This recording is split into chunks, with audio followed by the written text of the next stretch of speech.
Hey guys, അപ്പോൾ ഇന്നൊരു അടിപൊളി സംഭവം എങ്ങനെയാണ് ഉണ്ടാക്കുന്നതെന്ന് കാണിച്ചു തരാം. അപ്പോൾ നമുക്ക് നേരെ വീഡിയോയിലോട്ട് തന്നെ പോകാം കേട്ടോ.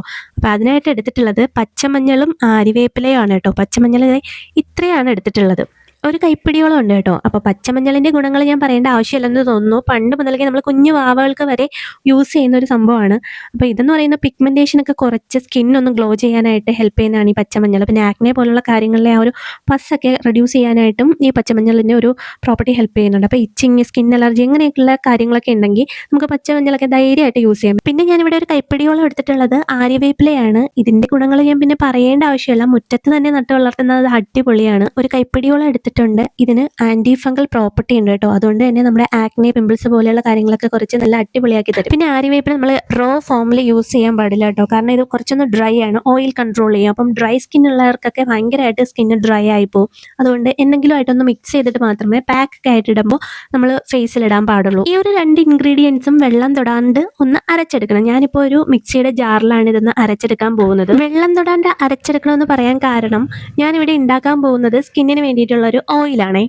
അപ്പോൾ വെള്ളം ചേർത്ത് അരയ്ക്കുവാണെങ്കിൽ അത് ഓയിൽ ഉണ്ടാക്കുമ്പോൾ, അതായത് എണ്ണ കാച്ചിയെടുക്കുമ്പോൾ അത് പൊട്ടിത്തെറിക്കുകയൊക്കെ ചെയ്യും. അതിൻ്റെ ഒരു പരുവത്തിന് കിട്ടത്തില്ല. അപ്പോൾ അത് ഇങ്ങനെ വേണം അരച്ചെടുക്കാൻ വേണ്ടി. ഈ ഒരു പാകത്തിലാണ് കേട്ടോ ഞാൻ അരച്ചെടുത്തിട്ടുള്ളത്. അതിൽ നിന്ന് ഞാൻ കുറച്ച് മാറ്റി വയ്ക്കുന്നുണ്ട്. കുറച്ചൊന്ന് ഫേസ് പാക്ക് ഉണ്ടാക്കാൻ വേണ്ടിയിട്ടാണ്. അത് ഞാൻ വേറൊരു വീഡിയോയിൽ കാണിക്കുന്നുണ്ട് കേട്ടോ.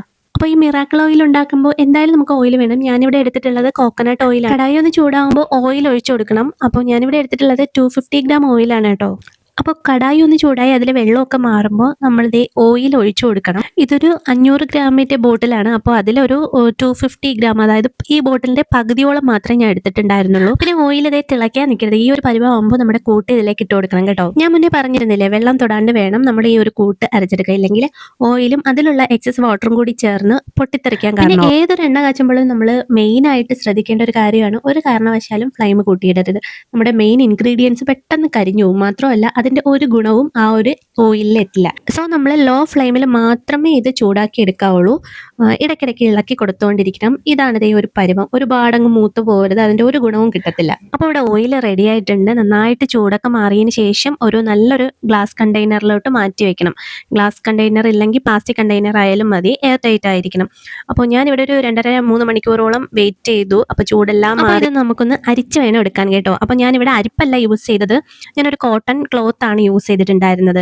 കാരണം അരിപ്പ് യൂസ് ചെയ്യുമ്പോൾ വേപ്പില ഉള്ളത് കൊണ്ട് ഭയങ്കര കയ്പ്പായിരിക്കും. പിന്നെ നമുക്കത് നന്നായിട്ട് 2-3 തവണ വാഷ് ചെയ്താൽ മാറും. എന്നാലും ഞാനിവിടെ കോട്ടൺ ക്ലോത്ത് ആണ് എടുത്തിട്ടുണ്ടായിരുന്നത്. നമ്മളെപ്പോഴും ഓയിലൊക്കെ ഉണ്ടാക്കുമ്പോൾ നമ്മുടെ ആവശ്യത്തിനാണ് ഉണ്ടാക്കുന്നതെങ്കിൽ ബാച്ചായിട്ട് ഉണ്ടാക്കുന്നതായിരിക്കും നല്ലത്. ഒത്തിരി അങ്ങ് ഉണ്ടാക്കി വെക്കുമ്പോൾ പെട്ടെന്ന് കേടാവാൻ ചാൻസ് ഉണ്ട്. ഈ ഒരു ഓയിൽ നമ്മുടെ കുട്ടികൾക്കൊക്കെ ബെസ്റ്റ് ആയിട്ടുള്ള ഒന്നാണ് കേട്ടോ. കുട്ടികൾക്ക് മാത്രമല്ല എല്ലാവർക്കും യൂസ് ആക്കാം. ഡ്രൈ സ്കിൻ ഉള്ളവർക്കൊക്കെ ബെസ്റ്റ് ആയിട്ടുള്ള ഒരു ഐറ്റം ആണ്. Dry skin irritation, itching, flaky skin ഇവയൊക്കെ ഉള്ളവർക്കൊരു മിറാക്കിൾ ഓയിൽ തന്നെയാണ് കേട്ടോ ഇത്. പിന്നെ നമ്മളെ സ്കിന്നൊക്കെ ഒന്ന് ഗ്ലോ ചെയ്യാൻ വേണ്ടിയിട്ട് ഇത് റെഗുലർ ആയിട്ട് യൂസ് ചെയ്യുകയാണെങ്കിൽ ഭയങ്കരമായിട്ടുള്ള റിസൾട്ട് കിട്ടും. നമ്മുടെ മുഖത്തുള്ള പിമ്പിൾസ്, ടാന് അതൊക്കെ റെഡ്യൂസ് ചെയ്തിട്ട് നല്ലൊരു best result and glowing skin കിട്ടും കേട്ടോ. എസ്പെഷ്യലി നമുക്ക് ഇത് യൂസ് ചെയ്യാൻ പറ്റുന്ന ഡ്രൈ സ്കിന്നുകാർക്കും നോർമൽ സ്കിന്നുകാർക്കും ഒക്കെയാണ്. ഈ സ്കിന്നുകാർക്കും ഇത് യൂസ് ചെയ്യാം. ഫേസിൽ അപ്ലൈ ചെയ്തിട്ട് 10-20 മിനിറ്റ് കഴിഞ്ഞ് നല്ലൊരു ഫേസ് വാഷ് വെച്ചിട്ട് ഫേസ് വാഷ് ചെയ്താൽ മാത്രം മതി. ഒരുവിധമുള്ള എല്ലാ സ്കിൻ പ്രോബ്ലംസിനും ഒരു സൊല്യൂഷൻ ആണ് കേട്ടോ ഈ ഒരു മിറാക്കിൾ ഓയിൽ.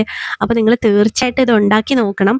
ഒരു ആഴ്ച യൂസ് ചെയ്യുമ്പോൾ തന്നെ നമുക്ക് നല്ലൊരു റിസൾട്ട് കിട്ടും. പണ്ടൊക്കെ നമ്മുടെ അമ്മൂമ്മമാരൊക്കെ നമുക്ക് മഞ്ഞളൊക്കെ ഇട്ടുതരായിരുന്നു. പക്ഷെ ഇപ്പോൾ ഡോക്ടേഴ്സ് പറയുന്നത് മഞ്ഞൾ ഇടരുത്, കാരണം മഞ്ഞൾ നല്ല ചൂടാണ്. അപ്പോൾ ഇങ്ങനെ ഒന്ന് ഉണ്ടാക്കി നോക്കിയാൽ നല്ലതല്ലേ.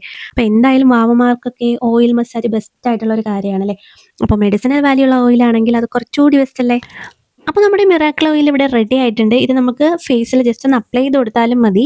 ഇല്ലെങ്കിൽ നമുക്ക് ജസ്റ്റ് ഒന്ന് ഓയിൽ എടുത്തിട്ട് ഫേസിൽ ഒരു ഫേഷ്യൽ മസാജ് ഒക്കെ കൊടുത്തിട്ട് അത് അതേപോലെ അങ്ങ് വിട്ട് ഇല്ലെങ്കിൽ ഒരു 20 മിനിറ്റ്സ് കഴിഞ്ഞിട്ട് വാഷ് ചെയ്ത് കളഞ്ഞാലും മതി. അപ്പോൾ ഞാനിവിടെ വളരെ ചെറിയ എമൗണ്ടാണ് എടുക്കുന്നത്. എൻ്റേത് നോർമൽ സ്കിന്നാണ്. പെട്ടെന്ന് തന്നെ കണ്ടില്ലേ, അത് ഇടുമ്പോൾ തന്നെ അബ്സോർബ് ആവുന്നുണ്ട്.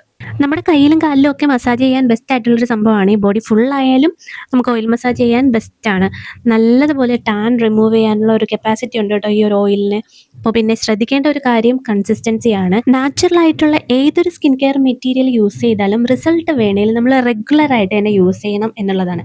അതുകൊണ്ട് തന്നെ ഇവിടെ നാച്ചുറൽ ആയതുകൊണ്ട് ഇതിന് യാതൊരു വിധത്തിലുള്ള സൈഡ് എഫക്റ്റും ഇല്ല കേട്ടോ. അപ്പോൾ ഇതൊന്ന് നിങ്ങൾ ട്രൈ ചെയ്ത് നോക്കൂ. ഇതിൻ്റെ റിസൾട്ട് എന്ന് പറയുന്നത് കിട്ടില്ലനാണ്. അപ്പോൾ ഇതിന് റിസൾട്ട് കിട്ടുവാണെങ്കിലും ഇല്ലെങ്കിലും നിങ്ങളൊന്ന് കമൻറ്റ് ചെയ്ത് അറിയിക്കണം കേട്ടോ. അപ്പോൾ വീഡിയോ ഇഷ്ടമായെങ്കിൽ ലൈക്ക് ചെയ്ത് ഒന്ന് സപ്പോർട്ട് ചെയ്യണേ. അപ്പോൾ നെക്സ്റ്റ് വീഡിയോയിലൂടെ കാണാം. See you then, by.